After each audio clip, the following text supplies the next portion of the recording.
All right, next up for auto-advancing slides is Wolff Dobson. He's told me to warn you all that he will probably be talking like the Micro Machines guy. So this will be great. Ready? Hello. Oh, sorry. Okay. I'm Wolff Dobson. I'm a developer programs engineer, and I'm going to talk to you about bite-sized virtual reality.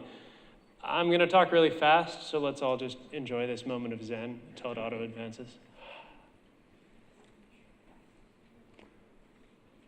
All right, Cardboard was Google's surprise way to have virtual reality experiences just with the phone in your pocket and a few dollars worth of folded cardboard. We've been pushing the entry cost for developers to get into mobile VR way down. I'm going to talk a lot about Cardboard, but first I'm going to talk about the uncanny valley. The uncanny valley is the idea that things that look kind of human are okay. As you get closer and closer to human, it starts getting a little weird, right? Oh God, I hate those guys. And it can be really creepy. This is the uncanny valley. And on the left, you've got industrial robots and like really nice cartoons you kind of like. And on the right, you have real humans, which everybody likes. And then, right in the middle there is the uncanny valley where, oh God, that guy again. I hate that guy. I'm going to posit the same thing exists about VR. This is a pleasantness curve that shows all the possible experiences of VR on various kinds of hardware. The left, low fidelity stuff. On the right, super high fidelity matrixy stuff. And in the middle, there's this kind of awkward thing where you're going to get weird looking stuff like screen door visuals and motion sickness and tracking latency. They're all emblematic of that big dip in the VR valley. When you're gunning for sensory replacement, you're telling people that they're in another place, and you're teleporting them to this alternate reality. The problem is, every time you deviate from reality, any kind of frame lag or sensor freezes, it'll make you unhappy. It makes you recognize that you're wearing some kind of weird looking mask with the screen smashed up against your face, and that can be a little off-putting. So, Cardboard and similar low-cost VR experiences live comfortably on the near side of the VR valley. These experiences aren't cut-down versions of high-grade VR, they're just their own experience that has a different kind of set of affordances.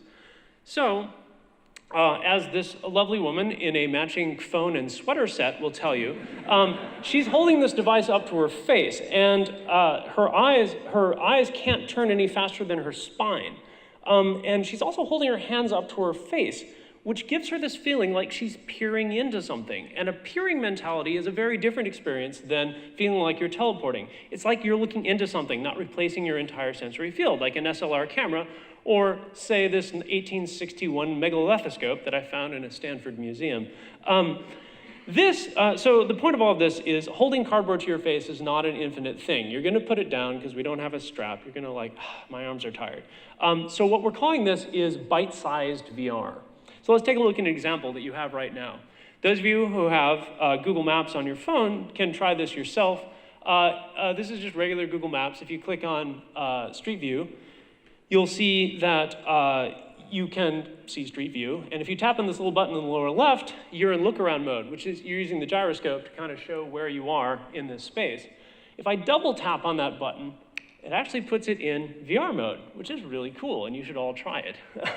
And outside of the fact that that's really mind-blowing that this is in your pocket right now and you can access it anytime you want, the thing that's cool about it is when you're done looking, you can just hit the back button and pop right back into 2D land where you can go back to doing this kind of manipulation like Maps does.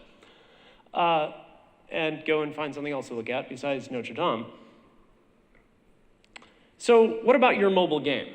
You might not be ready to run your entire game in VR right now. You may not have the controls optimized around gaze, you might not have the controls quite, or you might not have the commit to performance on side-by-side rendering. But there's still a bunch of really interesting things you can do. So imagine you're making a first-person shooter. For an onlooker, you might want to make an experience like being a security camera. You are in a stationary place, so your controls are pretty easy, and you're just looking around, watching everybody shoot at each other. I think that's going to be kind of awesome. Another thing is if you're making Kerbal Space Program or some other kind of game like that, I want to actually, after I'm finished building my spaceship, actually stand on the spaceship and look at things. That would be totally awesome. Likewise, Roller Coaster Tycoon. Totally want to experience what it's like to ride on a roller coaster that I built myself. The trick is that you can mix 2D and 3D experiences side by side. 2D when you need hands-on manipulation, when touch is the right experience. 3D when you just want to show something awesome and look around and experience it. The big eyeball kicks that you're going to get that you've worked on your graphics so hard on these games. So let's get this going. This afternoon, we're actually doing a code lab where you can try doing this yourself. If you're using Unity, adding VR to your game is really easy. I did the code lab myself and was blown away like, man, this does not take long at all. No matter what, come visit us here on the web. You can get SDKs for Unity, Android, Java. Think about what kind of bite-sized experiences that you can put on in your game and see what that's like. Ah, damn it, the guy again. Anyway, thank you.